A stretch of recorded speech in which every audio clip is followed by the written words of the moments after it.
literature. Today our session is on a poem written by an Indian poet called Harindranath Chattopadhyaya, that is the poem The Earthen Goblet. The poem, of course, is a masterpiece of this Indian poet, and it is a poem of great reputation around the world. The global reputation on this poem is there because the poem talks about a universal issue, the issue of nature on mankind. So we'll see how this is done by the poet Harindranath Chattopadhyaya. First of all, we'll see what an earthen goblet is. A goblet is a drinking vessel. So this drinking vessel is made out of clay. That is quite clear because the adjective is there, the earthen goblet. So we are going to talk about this goblet, a clay vessel. Is it that much important? What about Harindranath Chattopadhyaya? Had he written a poem about just a simple earthen goblet? Is it only about this drinking vessel? A question arises into our mind. Isn't it so? So we'll see what his aim in doing so. So here the poet is using a metaphor, actually an extended metaphor, which we call as a conceit. This metaphor is so skillfully developed into a very powerful conceit, packed with images. What is actually a conceit? A conceit is an elaborate, fanciful metaphor of a far-fetched nature. Far-fetched nature means of an unrealistic nature. That means a touch of imagination is there. So this conceit he uses to deliver his message and invites the reader for a more sophisticated understanding of what he is going to present this poem with regard to nature and man, nature and life. So we'll go to a more close analysis of the poem. Okay, we'll see what the structure of the poem is. The structure consists of several stanzas, 5 stanzas altogether, and it appears as a conversation. It appears as a conversation. Actually, this conversation is really dramatic. It's a dramatic conversation. This conversation is between two sides. In one side, you meet the poet as the speaker, and on the other side, you meet the goblet as the thing which gives the answers to the questions asked by the speaker, the poet. So it's a conversation, a dramatic conversation. I know by this time you wonder, how can a goblet answer? For that, the poet has used the device, the technique, the poetic technique of personification. Here the goblet is personified so that the goblet can express its feelings, its emotions, its wishes, its strong refusal against the injustice that had happened to him. So the goblet is personified and the pronoun is used, he and his. This pronoun is used to indicate the goblet as well. So in the first stanza, the speaker voices his question. The first stanza goes something like this: O silent goblet, red from head to heel, how did you feel when you were being twirled upon the potter's wheel before the potter gave you to the world? So that's the question asked by the speaker, the poet, from the earthen goblet. Here we see the fascination of the poet by seeing this beautiful goblet, by seeing this beautiful craftsmanship of the potter. So this beautiful goblet is asked this question because the poet is marveled. So that surprising attitude, that marvel of the poet is shown in the expression "oh." So that shows the surprise and the marvel. And then the poet says, "Silent goblet." So the goblet is silent, it seems. Isn't that so? So this silence sounds paradoxical. It is almost as an oxymoron, as a paradox. Why? Because although the goblet appears to be silent, in the 4 stanzas that follow, the goblet voices his emotions, his wishes, and his dissatisfaction of his life. So how can we say the goblet is silent? So this image, the image of silence on the part of the goblet is paradoxical, because we hear the voice of the goblet in the other parts of the poem. And also there's a color image presented by the poet. The color red is given to the goblet. Why red? We'll see later.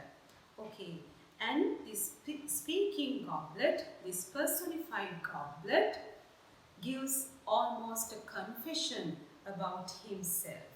Let's see, starting from the 2nd stanza to the final stanza, the confession of the goblet. Okay, we'll move on to that part now. So the question says, how did you feel? The question asked by the poet is, how did you feel when you were presented to the world on the potter's wheel? So this part of the poem, from 2nd to the final stanza, gives us the emotions, gives us the feelings of the goblet. As the first point, I would like to present, or I would like to keep your attention on one thing that the goblet has said. It says, a conscious impulse. It had experienced a conscious impulse to break away from the burning hands of the great potter. That's what he says. His initial emotion when it was twirled on the potter's wheel. I suppose that you have seen a potter's wheel, where these beautiful artmanship of clay pots are created on a potter's wheel. Just a lump of clay is being transformed into a very beautiful decorative piece of art. So that potter's wheel, while being on that potter's wheel, the initial feeling that he had got, a conscious impulse to break away. Break away means to run away. Conscious means he was quite clear of that strong feeling, the sudden feeling of the effort of running away from that place.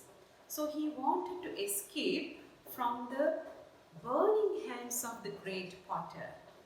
So the poet here says, the potter is great. So look at that adjective. So we get a question here, whether the poet is trying to glorify the potter as the creator of this beautiful object, or maybe in an ironical sense. So we have studied so many poems by this time, and we know that poets are so tricky. They try to, they say something else and they mean something. They say something and they mean something else. So we get that doubt with the, here also they are playing that trick. So we have to have that doubt here. Is it in an ironical sense, or is it actually to glorify the potter? But there's one contradictory image created in that line itself. So this great potter's hands are burning, the lump of clay says. So if the creator has got burning hands, that is not a positive approach towards the potter, towards the creator, may be critical. What do you think? So does it sound critical? We'll later decide. Just keep this question, these doubts somewhere in your mind, and we'll go on reading till we get the answer. in the near future. And secondly, the lump of clay says, when it was being twirled on the potter's wheel, it had got a vast feeling of sorrow over the transformation. A vast feeling of sorrow, that means a deep sadness. He was quite sad over this transformation. What is this transformation? The transformation of a lump of clay into a form of an earthen goblet. It's quite clear, isn't it? An earthen goblet is made out of a lump of clay. Everybody knows it. So this transformation, he had not liked it. He had actually felt sad of this transformation. Okay. Then thirdly, he gets a nostalgic memory of his past life. He says, he remembers the fragrant friendship of a little flower rooted and buried deep in his heart's core. There's alliteration here in this line. Closely repeated fir is there several times. Fragrant friendship of flower. So 4 times the sound fir is repeated.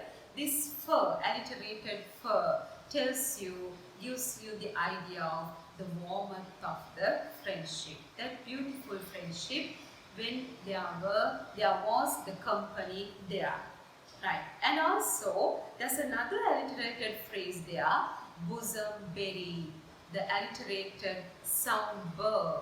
Burr, the sound burr is not a soft sound, it's a harsh sound. So that softness is contradicting with this harshness of the burr sound. Why? Maybe it refers to the harsh mentality of the lump of clay. Now it is separated from that nice company, nice friendship. So this is the suffering of the lump of clay. So this is how the lump of clay had felt while being on the potter's wheel, when it was being twirled on the potter's wheel. Okay, now let's see what happens next. I'm going to ask you a question now. And I know that you are fed up with this, fed up with listening. So here's your question. Is the goblet happy? Is the goblet content? Is it satisfied? What's your answer? Can you just imagine? Because now the question the poet had asked in the very first stanza, the goblet gives 3 specific answers. In these 3 specific answers, he had given all negative ideas.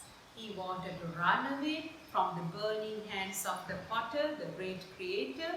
He had felt so sad of the transformation, and also he was thinking of his past with a nostalgic feeling, with a touch of sadness in him, because he is no more there to enjoy that beautiful friendship with the flower. So all 3 negative answers. What do you say? The goblet is not at all happy, is not at all contented. Why? So this idea of negation, this idea of negativity is supported by some more clues which we find from the poem. These are the clues. The first clue is the hour of transformation. While it was being twirled on the potter's wheel, that hour of transformation, the goblet calls as a fatal hour. Fatal means you are dying, you are breathing your last. The lump of clay had been breathing his last on the potter's wheel. It had come to the end of its life. It's a fatal hour. Then secondly, he says that he had been a captive on the potter's wheel. Who is a captive? Captive is a prisoner. So that shows the influence over him, the forceful influence of this creator. Who should be this creator? Creator is man. So an imprisonment which had forced on the lump of clay by man. So he had been a captive, not happy. And also he sees himself as a sleeping crimson goblet. Sleeping crimson goblet. Sleeping shows the inactiveness. The goblet is totally inactive now, unlike the lump of clay which had been its earlier form. The lump of clay had been breathing. The lump of clay had been happy. The lump of clay had been in a close relationship with a single flower. So that activeness, that spirit of the lump of clay is now lost. It is totally inactive. That's why it is sleeping. And the color crimson, can you remember the earlier image of color? It had been red. Now this red color has developed into crimson. It is an enhancement of the same color. Why this redness? Why this crimson color? We can have two interpretations. One is, I can suggest that red is the color of love. So maybe the lump of clay, the goblet, which has now transformed into a goblet, is talking about, is implying the absence of love, the vacuum of love, which he misses in the form of a goblet. That's why the redness had developed into the color crimson. And also, red is a color of warning, as a command like stop, color of warning. So this warning is for man, I think. This warning is for the creator, I think. Why? What does the goblet want to convey here? Stop veering from nature. Stop influencing nature. Let us stay as we are. Let us stay as we are. Maybe that. So these red, crimson colors symbolizing maybe love, maybe the warning. Stop irritating nature. And finally, fourthly, the clue I have found is death. The goblet says, I have died on the potter's wheel. Actually, the lump of clay had died while going through this transformation. The goblet says, the potter has drawn out the living breath of me. The potter, the creator, had drawn out, taken out forcibly my life from me, my breath from me. So now I am dead, I am no more. So that's what the goblet says. So the goblet is equal to death. Goblet is a result of artificiality, is a creation of man, a man-made article. So this artificiality is the death of the lump of clay. The lump of clay resembling nature. Artificiality is the death of nature.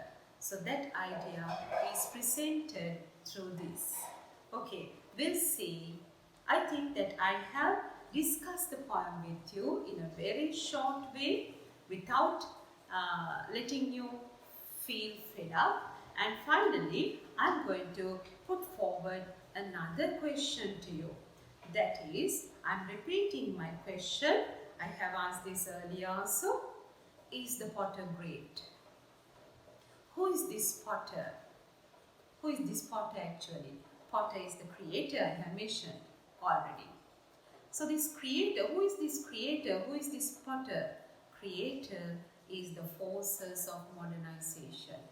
Man hinders nature because of the influences of modernization. Man cuts trees, man builds buildings, man makes factories, man pollutes the air, man constructs roads. So all these activities are influences on nature. Why does man do so? Not in the idea of harming nature, of course, but unknowingly he is harming nature in his attraction towards modernization. Man has become a victim of modernization, So we don't know any way out of this. We are the victims. So this victimization of man has made man a bad influence on nature. So these forces of modernization are the creator of the lump of clay. It has taken this original lump of clay out of nature and made a new formation out of it, thinking that it is more useful and it is more handy, a drinking vessel for man. But here we see the suffering of nature. The nature suffers. Nature laments over this transformation. Nature does not enjoy this. And on the other hand, this vessel is empty. The use we can take of it is only a use for man, nothing more for the world. So this reality we should understand. So here we see contrasting images of the appearance and the reality. The earthen goblet looks very nice, beautiful, useful, that's the appearance, but the reality is something else. The goblet and the lump of clay. Appearance is the goblet, reality is the lump of clay. The goblet is a shapely clay vessel. It's a man-made creation. It is an artificial thing, but the lump of clay is unshapely, still natural. And the goblet is silent, but we know the lump of clay voices its emotions, voices its lamentation. And also the goblet is beautiful yet hollow. Hollow means empty. But the lump of clay is ugly but full of love, full of warmth, full of emotions. And the goblet is far away from nature, whereas the lump of clay is part and parcel of nature. And finally, the goblet is unhappy, dissatisfied, not content. But the lump of clay is happy, satisfied and content. Whereas we see contentment is bliss. So that's what Harindranath Chattopadhyaya is trying to give us through this beautiful piece of creation. Let's go to the themes. There are two very important themes presented by this fine conceit. So the two themes are, one theme is on nature and the other theme is on life, human beings. What the poet says about nature, the poet says nature is marvelous, nature is beautiful, nature is wonderful, but let it be, don't disturb it, let the lump of clay be as it is. If we try to intrigue with nature, nature suffers and it harmfully falls on man as well. So that is the theme the poet is trying to enhance on nature. And on the other hand, it's about life, life of man and maybe life of other creatures as well. What about life? Life is closely connected with nature. Life is not satisfactory if it is veered from nature, if it is distant from nature. There's a great connection, there's a big bond between life and nature. Actually, the poet is trying to emphasize on the beautiful symbiosis between life and nature. Life does not exist if nature is not there. Nature is form of life on the other hand. It's very difficult to break this bond. It's very difficult to unbond this relationship. So once once it is broken, it affects the whole world. So that's the message the poet tries to give us. Man would not be happy in the absence of nature. Man would actually perish In the absence of nature, it is the death of man, it is the end of man. Man will be a hollow figure without empathy, without emotions, without humanity in the absence of nature. In the same manner, nature would find the absence of man harmful on it as well. So this great symbiosis is being presented by the poet through this poem beautifully. So I am once again reminding you about my initial question. I asked you, is this poem simply a poem about an earthen goblet? Now you know it thoroughly. No, it is not. Never. It's a poem on nature and life. So that's how it goes. I have got a challenge for you this time. Are you ready to take it up? My challenge is, now you have to find the literary devices, the poetic techniques found in this poem. I have already mentioned them as they come in the poem. You'll have to go through it carefully and find out the techniques that Harindranath Chattopadhyaya had used to give his message effectively. Comment down below. I'll check. I promise you that I'm going to check whether they are correct or not. So till we meet again, have a nice week. Goodbye.